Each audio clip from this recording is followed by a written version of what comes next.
Sarah Chin stood in her modest two-bedroom apartment in Plano, Texas, staring at the framed photograph on her mantel. It was from Thanksgiving 15 years ago, the last time she remembered feeling like she truly belonged in her family. Her fingers traced the edges of the frame, pausing on her brother Michael's smiling face. How had someone she once protected from playground bullies become her greatest tormentor?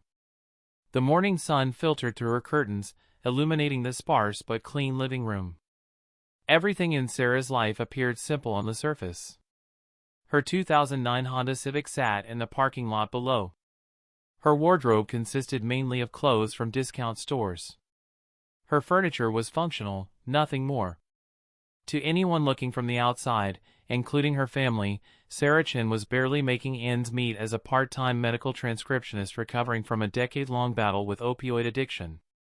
But appearances, as Sarah had learned through painful experience, were masterfully deceptive. Hidden in a safety deposit box 3 miles away lay documents that told a different story: settlement papers from Purdue Pharma worth $8.7 million, awarded 3 years into her recovery. The pharmaceutical giant had destroyed countless lives with their aggressive marketing of OxyContin, and Sarah had been one of their victims after a car accident left her with chronic back pain. The settlement was her compensation for 10 lost years, a ruined nursing career, and a body that would never fully recover from the addiction they'd helped create. Sarah had told no one about the money. Not her elderly parents, not her extended family, and especially not Michael. Michael Chin was everything Sarah wasn't, at least on the surface. Tall where she was short, charismatic where she was quiet, successful where she had struggled. He owned a beautiful 5-bedroom house in the prestigious Willow Bend neighborhood of Plano, drove a Tesla Model S, and worked as a senior marketing director for a Fortune 500 company. His wife, Jennifer, was equally polished, a real estate agent who specialized in luxury properties. Their 2 children attended private school. They vacationed in Europe every summer. What nobody except Sarah knew was that Michael's picture-perfect life was built on a foundation of lies and secret financial support that totaled over $6 million over the past 2 decades. It had started innocently enough. 20 years ago, when Michael was fresh out of college, he'd come to Sarah with a problem. He'd gotten his girlfriend pregnant, needed money for an apartment, just a small loan to get started. Sarah, then a successful nurse before her accident, had helped without hesitation. That was what big sisters did. But the requests never stopped. There was always another crisis, another emergency, another investment opportunity that required immediate cash. Michael's explanations grew more elaborate over the years. Bad investments. Identity theft. Jennifer's father's medical bills. Private school tuition during a temporary cash flow problem. Each time, he promised it was the last time. Each time, Sarah believed him because the alternative, accepting that her brother was systematically exploiting her, was too painful to contemplate. When Sarah's addiction had spiraled out of control, she'd hidden it from everyone, especially Michael. She knew how he talked about junkies and welfare leeches at family dinners, his voice dripping with contempt. She'd sat silently through his rants about personal responsibility and bootstrap mentality, all while secretly funding his lifestyle even as she struggled through withdrawal symptoms and recovery programs.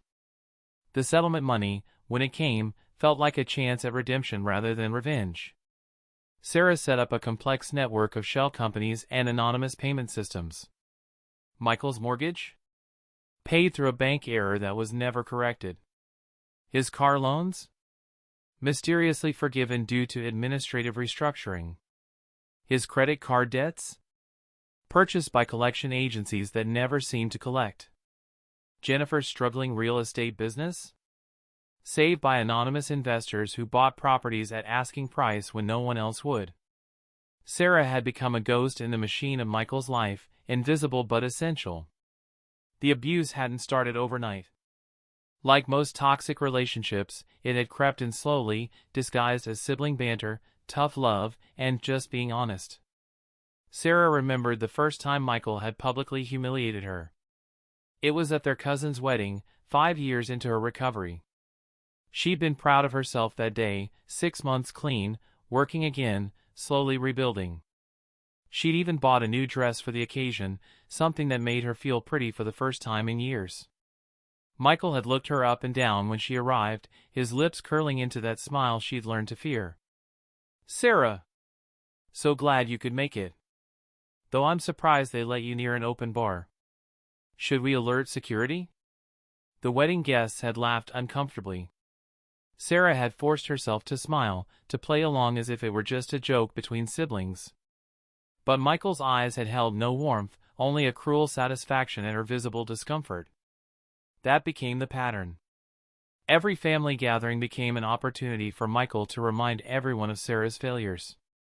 He'd tell stories about her addiction with false concern, painting himself as the long-suffering brother who'd tried so hard to help. He'd comment on her appearance, her job, her lack of a relationship, always with that same veneer of worry that barely concealed his contempt.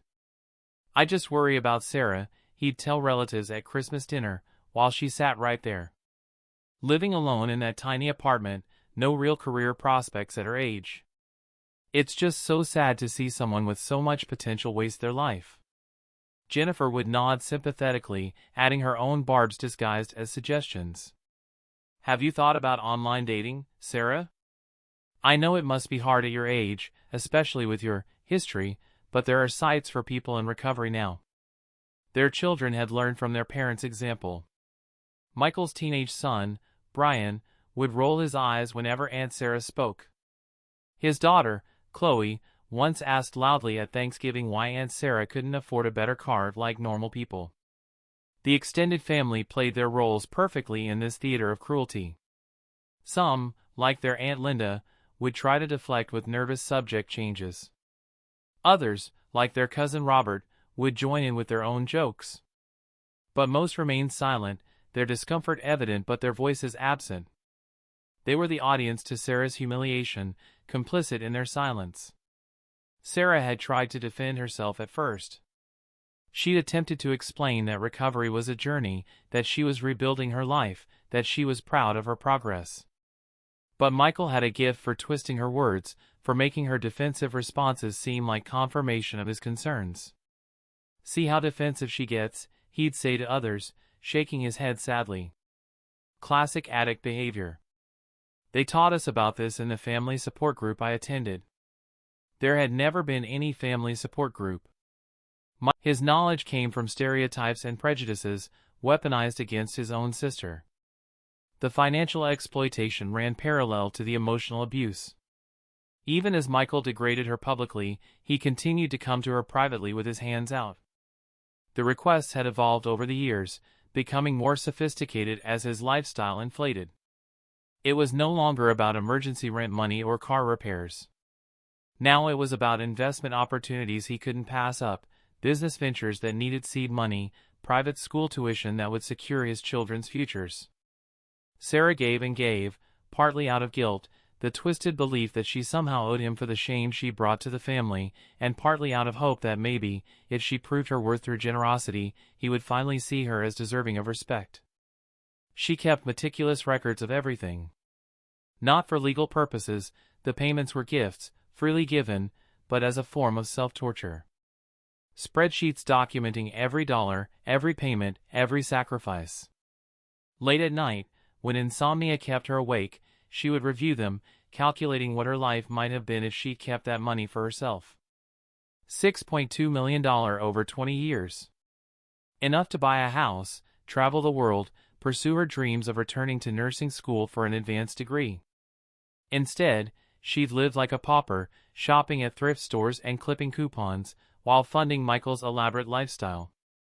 The breaking point came on an unseasonably warm Tuesday in October. Sarah had been struggling for weeks with a decision that could change everything. The Texas Board of Nursing had finally responded to her petition to reinstate her license. After years of perfect compliance with recovery protocols, glowing recommendations from her support group leaders, and completing additional education requirements, they were willing to consider her case. But there was a catch. The hearing would be intensive, requiring character witnesses, employment verification, and proof of financial stability. She would need to demonstrate that she had a strong support system and stable living situation. Most critically, she would need family members to testify on her behalf, to show that she had reconciliation and backing from those closest to her. Sarah had agonized over asking Michael. Despite everything, part of her still hoped that when it truly mattered, he would come through for her. This wasn't about money, it was about standing up and saying, "Yes, my sister deserves a second chance." She'd chosen her moment carefully, waiting until after the parent-teacher conference at Michael's children's private school. She knew he'd be in a good mood then. Brian had just been accepted into the National Honor Society, and Chloe was excelling in her advanced placement classes. Sarah had even anonymously paid for their SAT prep courses, though they'd never know. She met Michael at a coffee shop near his office, a neutral location where she hoped he might be more receptive. She prepared her speech for days, practicing in the mirror to keep her voice steady and her emotions in check. "Michael," she begun, her hands wrapped around her coffee cup for warmth despite the Texas heat. "I need to ask you something important." He'd barely looked up from his phone. "If it's about money, Sarah, this isn't a good time. The market's been volatile, and—" "It's not about money," she'd interrupted, surprising them both. "The Board of Nursing is willing to review my case for reinstatement. I could get my license back, start working as a nurse again. But I need character witnesses. I need family support." Michael had finally looked at her then, his expression unreadable. For a moment, Sarah had allowed herself to hope. Then he'd laughed. Not a kind laugh or even an awkward one, but a cruel, dismissive sound that cut through her like a blade. "You want me to vouch for you? To put my reputation on the line for someone who threw away their career for pills?" He shook his head. "Sarah, be realistic. You're 54 years old. You've been out of nursing for over a decade. Even if they gave you your license back, who would hire you? You'd just embarrass yourself and, frankly, embarrass me." "I've been clean for 8 years, Sarah said quietly, her rehearsed speech crumbling. "I've done everything right. I just need—" "What you need," Michael interrupted, his voice rising enough that other patrons glanced their way, "is to accept reality. You're not a nurse anymore. You're barely functional. The fact that you're even asking me this shows how delusional you still are." He stood to leave, then paused, delivering what he clearly thought was the final word. "Oh, and by the way, I'm going to need you to stop coming to family events for a while. Jennifer's parents are going to be visiting more often, and it's awkward explaining, you." That night, Sarah had sat in her apartment, staring at the rejection letter that arrived that very evening, as if the universe wanted to emphasize Michael's cruelty. Without family support, the board wouldn't proceed with her case. Her dreams of redemption, of reclaiming her professional identity, crumbled like ash. But something else happened that night, too. The pain transformed into something harder, colder. For 20 years, she'd absorbed Michael's abuse, believing on some level that she deserved it. She'd funded his life while living in the shadows, accepting crumbs of acknowledgement while he feasted on her sacrifice. No more. Sarah opened her laptop and began pulling up the financial records she kept so meticulously. Every payment, every transaction, every dollar that had flowed from her accounts to prop up Michael's existence. But this time, she wasn't reviewing them for self-torture. She was planning. Sarah's revenge wasn't born from a moment of passion but architected with the precision of someone who had spent 2 decades observing her target.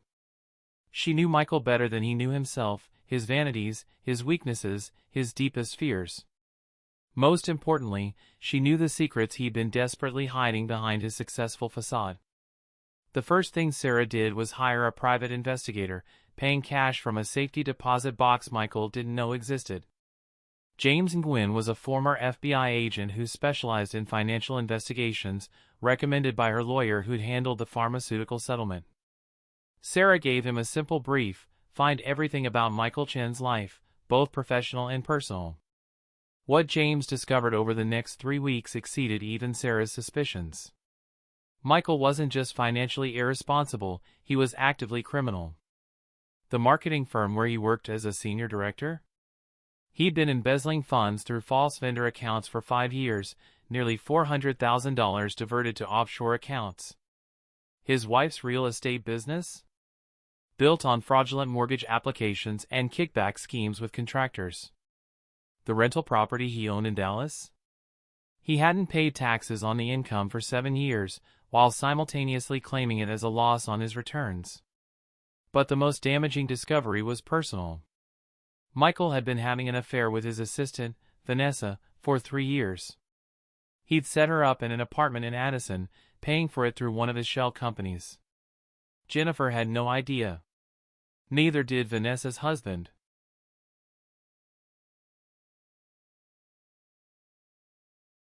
Sarah sat with this information for a week, planning her approach with the methodical patience of someone who'd waited 20 years for justice. She wouldn't be rash or emotional. Every move would be calculated for maximum impact. The first phase began with the anonymous packages. Jennifer received hers on a Thursday morning, delivered by courier to her real estate office.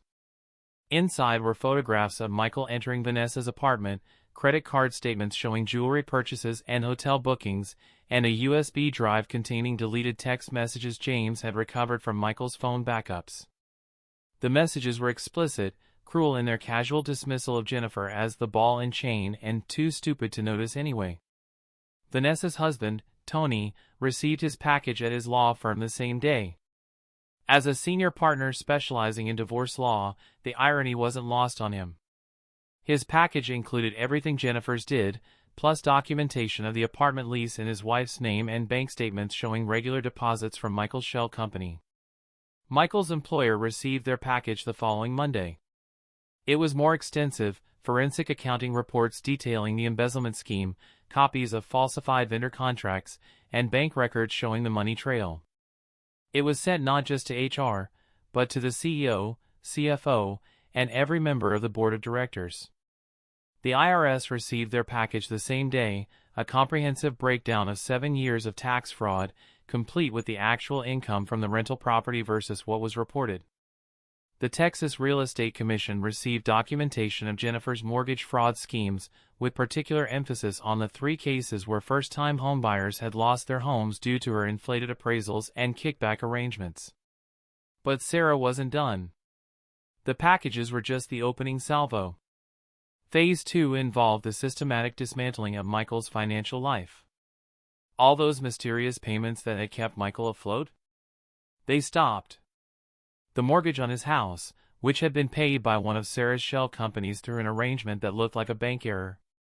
The payment ceased, and the bank suddenly noticed the error. 3 months of back payments were immediately due. The credit cards that were mysteriously paid off each month? The payment stopped, and the interest began accumulating at 29.9% APR. The car loans that had been forgiven? The lending companies suddenly realized their mistake and demanded immediate payment in full. The private school tuition that had been covered by an anonymous benefactor?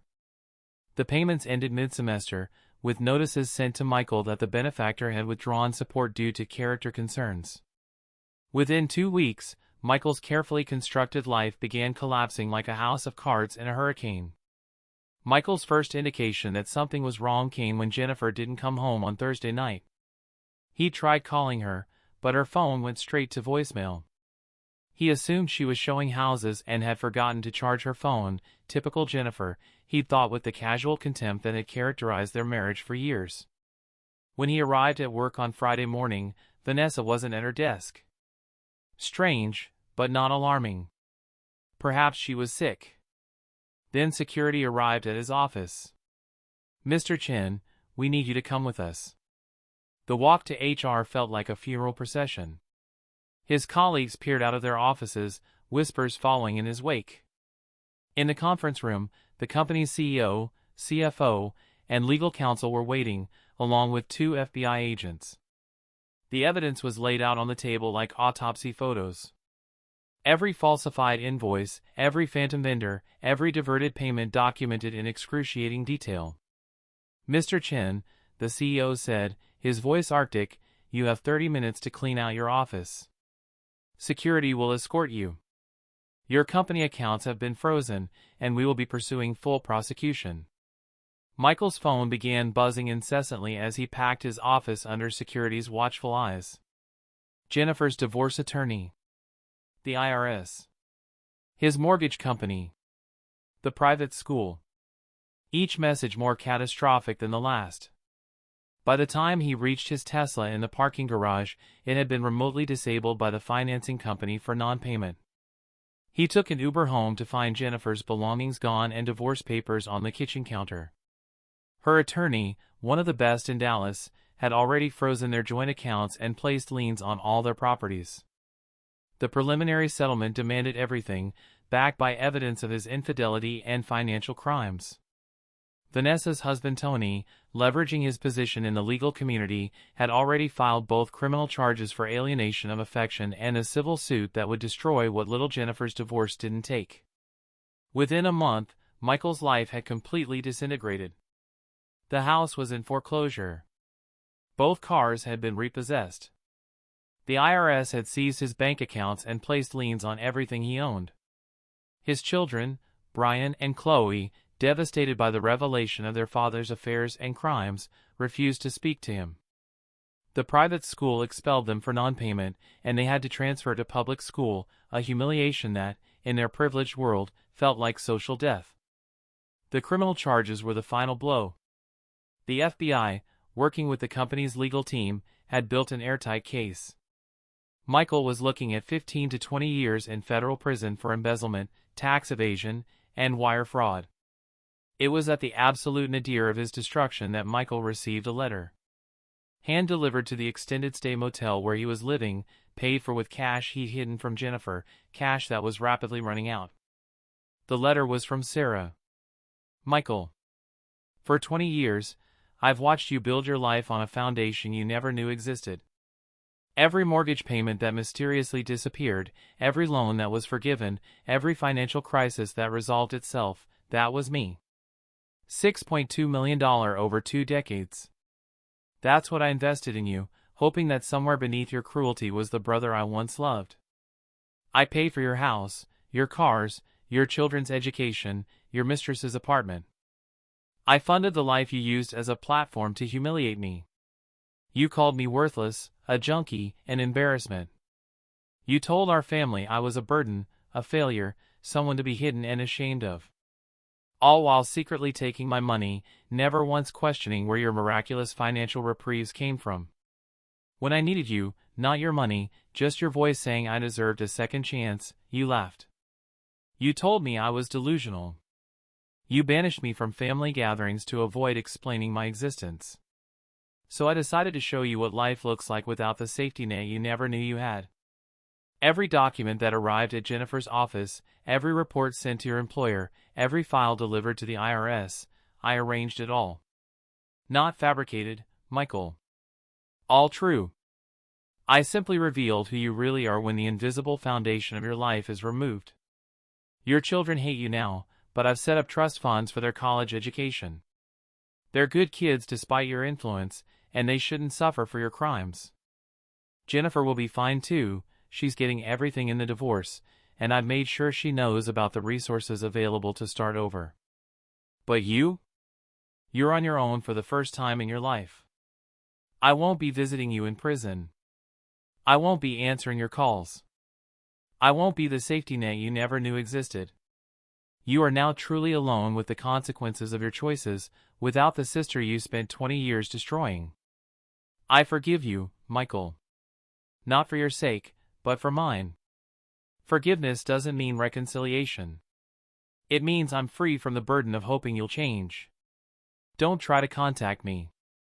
I've moved, changed my number, and started the life I should have built 20 years ago. The pharmaceutical settlement you never knew about has given me the freedom to disappear completely from your world. You once told me I was nothing. It turns out, I was everything. Goodbye, Michael. Sarah. Michael read the letter 17 times, each reading revealing another layer of his willful blindness. Every financial miracle he'd attributed to his own cleverness, every narrow escape from ruin he thought was luck, all Sarah. The sister he'd tortured, humiliated, and discarded had been Atlas, holding up his entire world. Michael's trial became a sensation in Plano's affluent circles. The successful marketing director exposed as an embezzler, tax evader, and fraud. The local news covered it extensively, his mugshot becoming a cautionary tale about greed and deception. During the trial, Michael's attorney attempted to build a defense around mental health issues and family pressure. Michael tried to paint himself as a victim, stressed by the demands of maintaining a lifestyle for his family. But the prosecutors had Sarah's documentation, every payment she'd made, showing that Michael had been living far beyond even his legitimate means for 2 decades. The jury deliberated for less than 3 hours. Guilty on all counts. At sentencing, Michael broke down completely. He begged for leniency, claiming he'd been driven to crime by the pressure to succeed, to provide for his family, to maintain the image expected of him. The judge, unmoved, sentenced him to 18 years in federal prison with no possibility of early release for 5 years. Jennifer's divorce was finalized while Michael was awaiting sentencing. She received everything: the house, which she immediately sold, the remaining assets, full custody of the children. Her real estate license was revoked, but with the divorce settlement and the trust fund Sarah had secretly set up for the children, she was able to start over. She moved to Austin with Brian and Chloe, cutting all ties with Michael's side of the family. The extended family was thrown into chaos by the revelations. Aunt Linda, who had always remained silent during Michael's attacks on Sarah, tried desperately to reach out to her, leaving voicemails full of apologies and regrets. Cousin Robert, who had joined in the mockery, sent long emails explaining that he was just following Michael's lead, that he never really meant the things he said. Sarah received none of these messages. She had disappeared as thoroughly as if she'd never existed. 500 miles away, in a small coastal town in North Carolina, Dr. Sarachan was building her new life. The name change had been legal and complete. The PhD in psychology she'd earned online during her recovery, paid for with part of the settlement money, allowed her to use the title doctor without returning to nursing. She'd chosen psychology specifically to understand the dynamics that had trapped her for so long, to help others escape similar situations. Her practice specialized in trauma recovery and family dysfunction. Her clients never knew that Dr. Chen's insights came from lived experience as much as academic study. She became known for her compassionate but firm approach, her ability to help people recognize toxic patterns and find the strength to break free.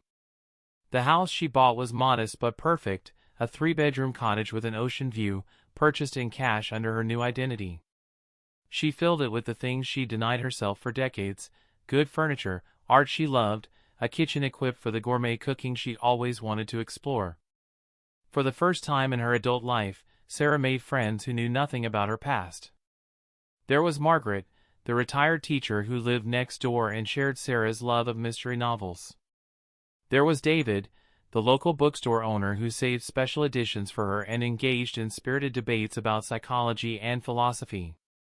There was the Thursday Night Cooking Club, a group of 6 women who gathered weekly to try new recipes and share their lives over wine and laughter. Sarah also found love, unexpected and healing. Thomas was a widowed marine biologist who she met in a lecture he was giving about coastal ecosystems. He was gentle, kind, and patient, everything Michael had never been. He knew Sarah had a complicated past she didn't discuss, and he respected her boundaries while offering unwavering support. Their relationship developed slowly, built on mutual respect and genuine affection rather than need or exploitation. But perhaps the most meaningful part of Sarah's new life was her volunteer work. She facilitated support groups for family members of addicts, teaching them about boundaries, self-care, and the difference between helping and enabling. She never shared her own story directly, but her understanding and empathy were evident in every session. One evening, 18 months after Michael's sentencing, Sarah received a call from an unknown number. She almost didn't answer, but something made her pick up. It was Brian, Michael's son. "Aunt Sarah?" His voice was uncertain, young. "I know you probably don't want to hear from me. I know we were horrible to you. Dad's in prison, and Mom told us everything, about the money, about what you did for us, about how Dad treated you. I just wanted to say I'm sorry." And thank you. The trust fund you set up. Mom says we wouldn't have been able to go to college without it. Sarah was quiet for a long moment, emotions she thought she'd processed flooding back. You don't need to apologize, Brian. You were a child following your parents' example. What matters is that you learn from this, that you become better than what you saw. I want to, Brian said quickly. I'm studying social work. I want to help people, really help them, not like Dad pretended to. Chloe's doing pre-med. We both want to be different. Then you already are, Sarah said softly. They talked for another 10 minutes, Sarah offering guidance and encouragement while maintaining her boundaries. She gave Brian an email address, not her real one, but one she could check when she felt strong enough. She told him he could update her on his and Chloe's progress, but made it clear she couldn't be part of their lives in person. That chapter was closed. After the call ended, Sarah sat on her deck, watching the sun set over the ocean. Thomas came out and sat beside her, not asking questions, just offering his presence. Margaret waved from her garden next door. The cooking club group text was lighting up with plans for Thursday's Italian night. This was her life now. Not built on revenge or bitterness, but on the freedom that came from finally choosing herself. In federal prison, Michael Chin had nothing but time to think. His days were rigidly structured: wake at 5 a.m., breakfast at 6, work duty in the prison library from 8 to 3, dinner at 5, lights out at 9. The monotony gave him endless hours to replay his life, to see with agonizing clarity what he'd refused to acknowledge for 20 years. He wrote letters to Sarah that he knew would never be sent. The prison had no forwarding address for her, and his lawyer had made it clear that any attempt to contact her would be considered harassment. Still, he wrote, filling notebook after notebook with apologies, explanations, and realizations. He wrote about remembering the day she protected him from bullies in elementary school, taking a black eye herself rather than let them hurt her little brother. He wrote about how that protective sister had somehow become his victim, and how he convinced himself he deserved her sacrifice while giving nothing in return. He wrote about the family dinners where he humiliated her, remembering now the way her hands would shake slightly as she tried to eat, the way she'd excuse herself to the bathroom and return with red eyes that everyone pretended not to notice. He wrote about how powerful it had made him feel to have someone to look down on, someone whose suffering made his success seem more significant by comparison. The other inmates avoided Michael after learning his story. Even among criminals, there was a code, and exploiting family while living off their generosity violated it fundamentally. He ate alone, exercised alone, existed in a bubble of isolation that mirrored the emotional isolation he'd imposed on Sarah for 2 decades. Jennifer never visited. The divorce had revealed more than just his infidelity and crimes, it had exposed the hollow core of their relationship. She'd been as much a prop in his performance of success as his Tesla or his Rolex. Their marriage had been a business arrangement dressed up as love, and with the business bankrupt, there was nothing left. Brian and Chloe visited once, 6 months into his sentence. They sat across from him in the visiting room, these children he'd raised to be extensions of his ego, now looking at him with a mixture of pity and disgust. "We know about Aunt Sarah," Chloe said without preamble. "We know what she did for us, and what you did to her." Michael tried to explain, to justify, to make them understand the pressure he'd been under, but his words sounded hollow even to himself. "You had everything," Brian said quietly. "A sister who loved you enough to give you millions of dollars. A family. A good job you didn't even need. And you threw it all away because you couldn't stand the idea that the money came from someone you thought was beneath you." They left after 15 minutes and never came back. The prison librarian, an older man named Jerome who was serving time for securities fraud, became the closest thing Michael had to a friend. Jerome had been wealthy once too, had lost everything to greed and hubris. He understood Michael's fall better than most. "The thing about rock bottom," Jerome told him one day as they sorted returned books, "is that it shows you who you really are.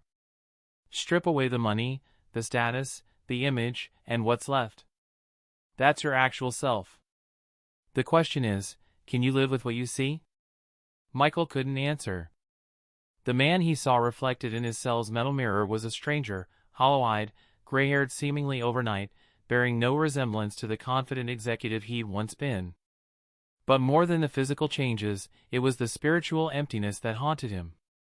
Without his carefully constructed superiority, without someone to diminish to inflate himself, he was nothing. He'd built his entire identity on being better than Sarah, and now he understood he'd never been anything but a parasite feeding on her kindness. Dr. Sarachin stood at the podium, looking out at the audience of medical professionals, social workers, and family advocates. The National Conference on Addiction and Family Trauma had invited her to deliver the keynote address based on her groundbreaking work in treating family systems affected by substance abuse. The myth of the identified patient, she began, her voice clear and confident, is one of the most damaging dynamics in families dealing with addiction. The family designates one member as the problem, pouring all their dysfunction, shame, and failure into this single vessel. This allows the rest of the family to maintain their illusion of health and superiority while the identified patient bears the weight of everyone's shadows. The audience was riveted. Dr. Chen's work had gained national recognition for its unique insights into family dynamics and recovery. Her book, The Invisible Foundation: How Family Systems Enable Their Own Destruction, had become required reading in many psychology programs. Sarah never mentioned her personal experience in her professional work, but every word was informed by it. She spoke about enablers who were really victims, about the difference between helping and perpetuating dysfunction, about the courage required to break toxic patterns even when it meant losing everything you'd known. Recovery, she continued, isn't just about the individual with addiction. It's about the entire family system recognizing their roles in the dysfunction. The hero who needs the scapegoat to maintain their identity. The enabler who finds purpose in fixing others rather than addressing their own pain. The lost child who disappears to avoid becoming a target. Each role is a prison, and true healing requires everyone to step out of their assigned parts. After her keynote, Sarah was surrounded by attendees eager to discuss her work. She engaged warmly but professionally, maintaining the boundaries that had become second nature. Her assistant, knowing her schedule, extracted her after exactly 30 minutes for her next appointment. The appointment was actually a walk on the beach with Thomas, who had proposed the week before. Sarah had said yes, not because she needed him or his stability, but because she wanted to share her life with someone who saw her as she truly was, not a victim, not a hero, but a complete person who had survived and thrived. As they walked hand in hand along the shoreline, Sarah's phone buzzed with a notification. It was an email to the account she'd given Brian years ago. She'd kept in touch sporadically with her nephew and niece, watching from a distance as they grew into admirable young adults. Brian was graduating with his master's in social work. Chloe had just been accepted to medical school. Both had internalized the lessons of their father's downfall, becoming compassionate, genuine people who understood the value of integrity over image. The email had an attachment, a photo of Brian at his graduation, holding his diploma, with a sign that read, "Thank you, Aunt Sarah, for showing me that redemption is possible." Sarah smiled, forwarding the photo to Thomas before deleting the email. She'd learned to accept gratitude without needing to hold on to it, to allow people their gestures of appreciation without being pulled back into old patterns. That evening, as she and Thomas cooked dinner together in her cottage by the sea, Sarah thought about Michael for the first time in months. He had 3 more years left on his sentence, would emerge into a world where he had nothing and no one. Part of her, a small part, felt pity for him. But pity wasn't love, wasn't obligation, wasn't reason to break the boundaries that had saved her life. She'd read once that the opposite of love wasn't hate but indifference. She thought she understood it then, but now she truly did. Michael existed in her past, a lesson learned, a chapter closed. Her indifference wasn't cruel, it was freedom. As she and Thomas sat down to eat, discussing their wedding plans and the research trip to Costa Rica they were planning, Sarah realized that revenge hadn't been the end goal. It had been a necessary step, a clearing away of the toxic undergrowth that had choked her life for 2 decades. What grew in that cleared space? Love, friendship, purpose, peace. That was the real victory. Outside, the ocean continued its eternal rhythm, waves washing away footprints in the sand, leaving the beach clean and new with each tide. Sarah had learned from the ocean's wisdom. The past could be acknowledged, even honored for its lessons, but it didn't have to be carried forward. Each day was a chance to write new patterns in the sand, knowing they too would be washed away, making room for tomorrow's possibilities. In his prison cell, Michael lay on his narrow bunk, holding the one photo he'd managed to keep, a family portrait from 20 years ago, before everything went wrong. Sarah stood beside him, her hand on his shoulder, smiling. He'd spent so many years looking at that photo without seeing it, without recognizing the love in her eyes, the protective stance of an older sister who would have done anything for him. He'd had everything, and understood none of it until it was gone. The guards would arrive soon for the morning count. Another day in his consequence, another day to reckon with the man he'd chosen to become. Rehabilitation, the prison counselor said, started with accountability. Michael was still learning what that meant, still struggling to face the full weight of his choices without deflecting or minimizing. He tucked the photo under his pillow and prepared to face another day. Somewhere, in a life he'd never be part of, his sister was free. He'd taken everything from her for 20 years, and she'd survived. She'd more than survived, she'd thrived. He was beginning to understand, what she'd always been capable of. He'd just been too blind, too arrogant, too small to see it. The sunrise painted the walls of his cell with brief stripes of gold before fading back to gray. Michael rose to meet his day, carrying the weight of his choices, while 500 miles away, Sarah woke to the sound of the ocean and the warmth of a life rebuilt from ashes into something beautiful, something entirely her own. The settlement had been more than money. It had been the chance to discover who she was when she wasn't being diminished, what she could build when she wasn't being torn down, who she could love when she wasn't being told she was unlovable. And that discovery, that freedom, that peace, that was worth more than all the money in the world.